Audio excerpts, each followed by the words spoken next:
7 अप्रैल 2022 प्रातः मुरली। ओम शांति। बापदादा मधुबन। मीठे बच्चे, इस कलयुग में सब रावण की जंजीरों में बंधे हुए जीवन बंद हैं, उन्हें जीवन मुक्त बनाना है। प्रश्न: कौन सा वर्षा आप ब्राह्मणों के साथ साथ सभी मनुष्य आत्माओं को भी मिलता है? उत्तर: जीवन मुक्त बनने का वर्षा सभी को मिलता है।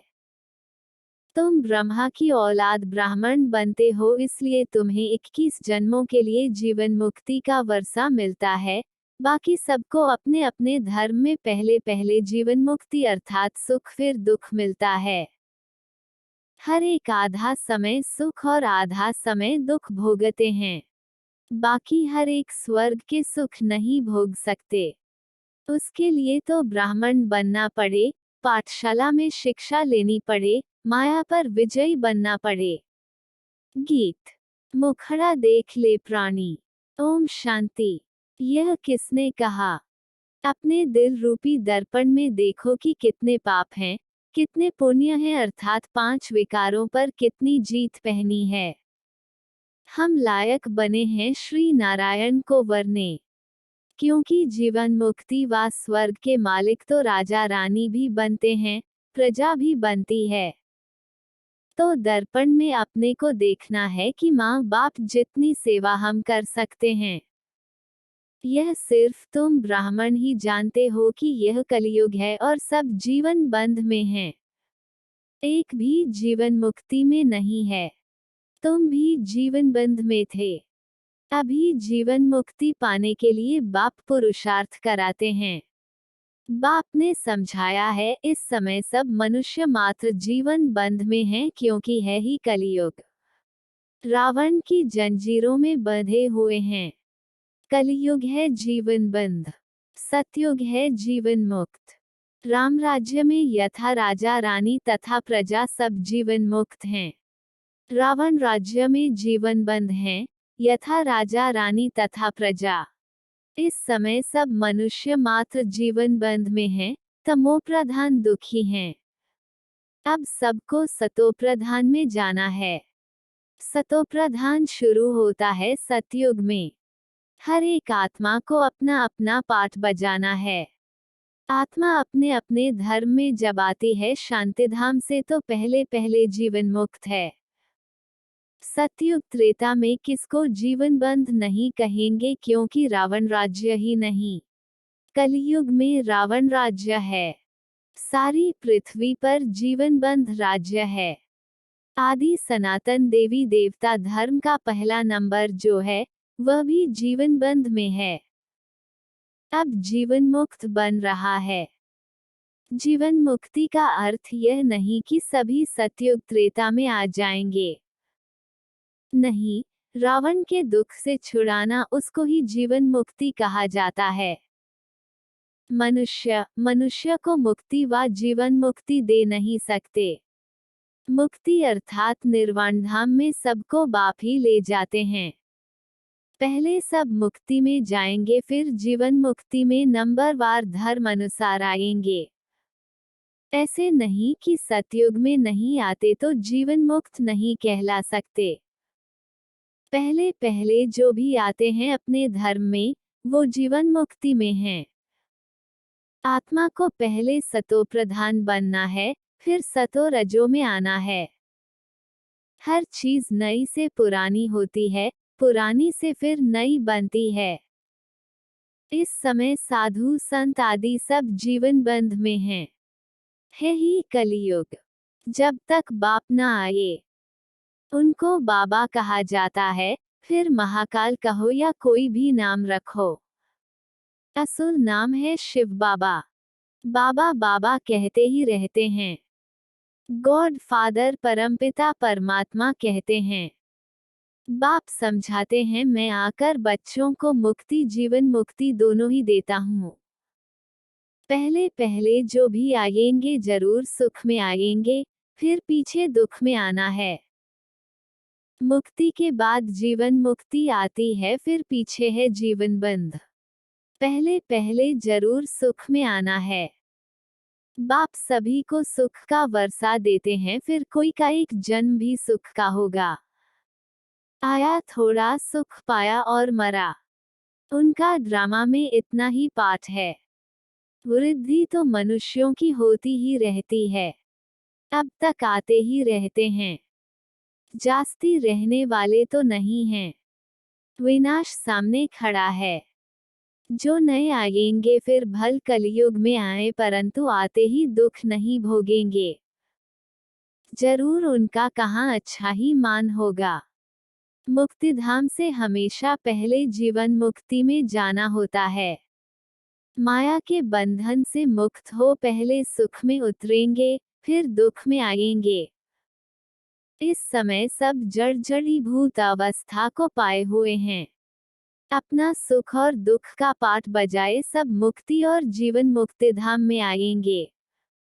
मुक्ति है ही वाया, जाएंगे फिर आएंगे जरूर।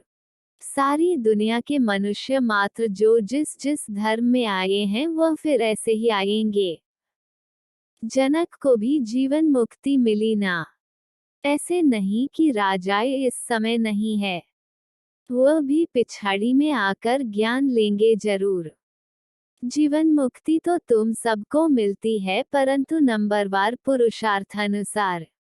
और जो सब धर्म है उनके लिए फिर कहेंगे नंबरवार पुरुषार्थ अनुसार और धर्म अनुसार। जो भी देवी देवता धर्म वाले और धर्मों में चले गए हैं वह सब निकल आएंगे। सबको वापस आना है, पहले ब्राह्मण बनना है। यूं ब्रह्मा की औलाद तो सब हैं, परंतु ब्राह्मण सब नहीं बनेंगे। जो ब्राह्मण बनते हैं उन्हों के लिए 21 जन्म जीवन मुक्त कहा जाता है। राज गद्दी पर बैठते हैं तो राजयोग सीखना पड़े। यह पाठशाला है, पाठशाला में शिक्षा लेनी पड़े।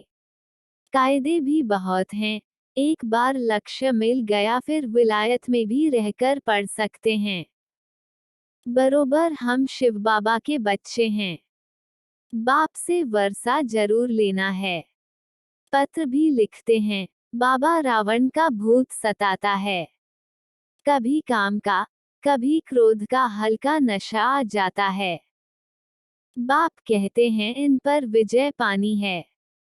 यह तुम्हारी लड़ाई है ही योग बल की। तुम याद करेंगे, माया तुम्हारा बुद्धियोग तोड़ देगी। तो बाबा ने समझाया है, जीवन मुक्ति सबको मिलनी है। इसका मतलब यह नहीं कि सब स्वर्ग में आएंगे। सभी चाहते हैं हमको मुक्ति चाहिए। समझो जो पिछाड़ी में आते हैं पाठ बजाने तो बाकी इतना समय मुक्ति में होंगे ना। कितनी शांति मिल जाती है।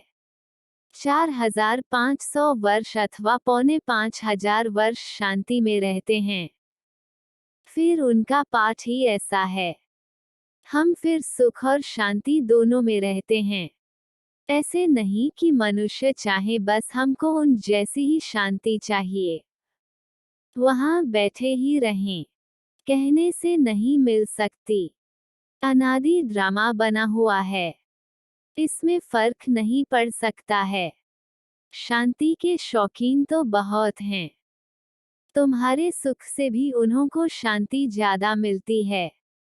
तुमको फिर सुख और शांति दोनों मिलते हैं। यहाँ सुख है अल्पकाल का, शांति तो यहाँ होती नहीं। दुख धाम है ना।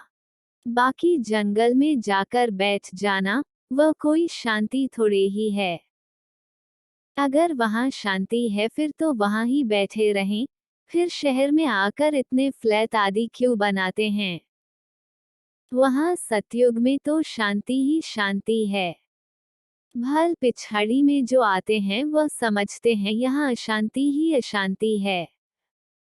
उन्हों को तो शांति है, दूसरों को अशांति में समझते हैं।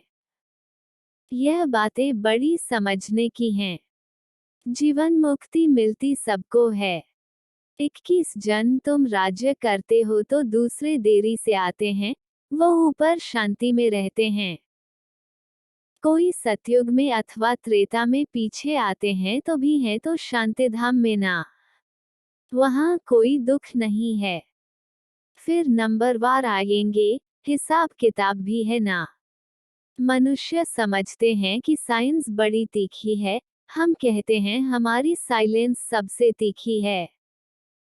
बाबा की याद से ही ताकत मिलती है। वह साइंस की ताकत से ऊपर चंद्रमा में जाने का पुरुषार्थ करते हैं, तुम तो एक सेकंड में सूर्य चांद से भी ऊपर चले जाते हो। मूल वतन, सूक्ष्म वतन से ऊपर तो कुछ है नहीं। सूर्य चांद से मूल वतन, सूक्ष्म वतन बहुत दूर है। किसको मालूम नहीं पड़ सकता। यह है सब डिटेल की बातें। सूर्यवंशी राजा रानी बनने की तकदीर नहीं है तो कुछ समझ नहीं सकते हैं, न किसको समझा सकते हैं। कोई ऐसे कह न सके कि मुक्ति जीवन मुक्ति का ज्ञान मेरे में है। जनक का मिसाल सभी को जेल में डाल दिया। इस समय रावण ने सबको जेल में डाल दिया है। राम आकर सबको छुड़ाते हैं। बाप द्वारा तुम निमित्त बने हो सबको रावण के चंबे से छुड़ाकर जीवन मुक्त बनाने के लिए। तुम्हारा नाम बाला है शिव शक्ति सेना। तुम्हारा नाम इस ड्रामा में पिछाड़ी को बहुत ऊंचा होना है। जब से बाप आया है तो माताओं का मर्तबा दुनिया में भी बहुत ऊंचा हुआ है। पहले विलायत में माताओं का मर्तबा बहुत था। वहाँ बच्ची पैदा होती तो बहुत खुशी मनाते हैं, यहाँ बच्ची पैदा होती है तो खटिया उल्टा कर देते हैं। बर्थडे भी नहीं मनाते। वैसे कन्याओं का कन्हैया गाया हुआ है। वास्तव में तुम सब कन्याएं हो। तुम्हारा यह नया जन्म है। बाकी पढ़ाई में नंबरवार हैं। आत्मा छोटी बड़ी नहीं होती है। शरीर छोटा बड़ा होता है। कोई झट समझ जाते हैं, किसकी तकदीर में नहीं है तो समझ नहीं सकते हैं। जीवन मुक्ति और जीवन बंध यह दोनों इस स्थूल वतन की ही बात है। सतयुग से लेकर जीवन मुक्त होते हैं, फिर जीवन बंध होते हैं द्वापर में। अभी सुख को सब भूल गए हैं, दुख में पड़े हैं। ऐसा कोई है नहीं जो कहे कि हमने 21 जन्म सुख लिया था। अब रावण राज्य होने के कारण मूत पलिती हो गए हैं। वहाँ रावण राज्य ही नहीं तो मूत पलिती कैसे हो सकते हैं। गाया भी जाता है योग बल भोग बल। वहाँ योग बल से बच्चे पैदा होते हैं। तुम रस्म को जानते हो, दूसरों की तो बात ही नहीं। अमेरिकन आदि की रस्म रिवाज वह जाने। हम अपनी रस्म रिवाज को जान गए हैं। हम सतयुग के रहने वाले हैं। वहाँ हमारी रस्म रिवाज भी नहीं होगी, उस पर चलेंगे। जैसे कल पहले तुम चले थे। जो हुआ होगा वही अब होगा। बच्चे ध्यान में जाकर रस्म रिवाज देखकर आते हैं, परंतु फिर भी ऊंच पद पाने का पुरुषार्थ करना है। जिन्होंने वहाँ की रस्म रिवाज बताई, वह सब अभी है नहीं, तो इनसे कुछ फायदा तो होता ही नहीं है। तो सारा मदार है पाई पर। योग और ज्ञान। योग अर्थात बाप को याद करना, ज्ञान अर्थात चक्र फिराना। यह तो सहज है। बाप कहते हैं मेरे पास आना है इसलिए मुझे याद करो। मनुष्य को मरने समय कहा जाता है राम राम कहो। अर्थ कुछ भी समझते नहीं। श्री कृष्ण कहने से भी वहां पहुंच तो नहीं जाते। ले जाने वाला फिर भी बाप है। विकर्म विनाश होने बिगर तुम वापस कैसे जाएंगे। अभी सबकी कयामत का समय है, फिर अपने अपने समय पर आएंगे। यह पॉइंट धारण करनी है, नोट करनी है। तुमको माता पिता को फॉलो करना चाहिए। मम्मा कभी किसको तंग नहीं करती थी। कईयों की बहुत रिपोर्ट आती है, मैनर्स नहीं है। परमपिता परमात्मा पढ़ाते हैं, कितना दिमाग चाहिए। अच्छी चलन वाले पर सभी का प्यार रहेगा। कोई तो बड़ा तंग करते हैं, अपने आप को ही चमाट मारते हैं, तो पद भ्रष्ट हो जाएगा। गाया भी जाता है, हिंदू लोगों ने अपने आप को चमाट मारी है। ईश्वर जो राज्य भाग्य देता है उनको सर्वव्यापी कह दिया है। यह अपने को चमाट मारी है, तब यह हाल हुआ है। शास्त्रों में दिखाया है कि भगवान कहते हैं कि मैं सर्वव्यापी हूँ, परंतु भगवान खुद कहते हैं मैं कोई तुम्हारे जैसा थोड़े ही हूँ जो अपने को चमाट मारूंगा। क्या मैं कुत्ते बिल्ली में हूँ? बाप कहते हैं तुमने मेरी ग्लानि की है, यह भी ड्रामा। फिर भी ऐसे ही होगा। अच्छा, मीठे मीठे सिकिलधे बच्चों प्रति मात पिता बाप दादा का याद प्यार और गुड मॉर्निंग। रूहानी बाप की रूहानी बच्चों को नमस्ते। धारणा के लिए मुख्य सार। एक, कोई भी उल्टी चलन नहीं चलनी है, अच्छे गुण धारण करने हैं, माता पिता को फॉलो करना है। 2, योगबल से काम, क्रोध के हल्के नशे को भी समाप्त करना है। निमित्त बन सबको रावण की जंजीरों से छुड़ाने की सेवा करनी है। वरदान।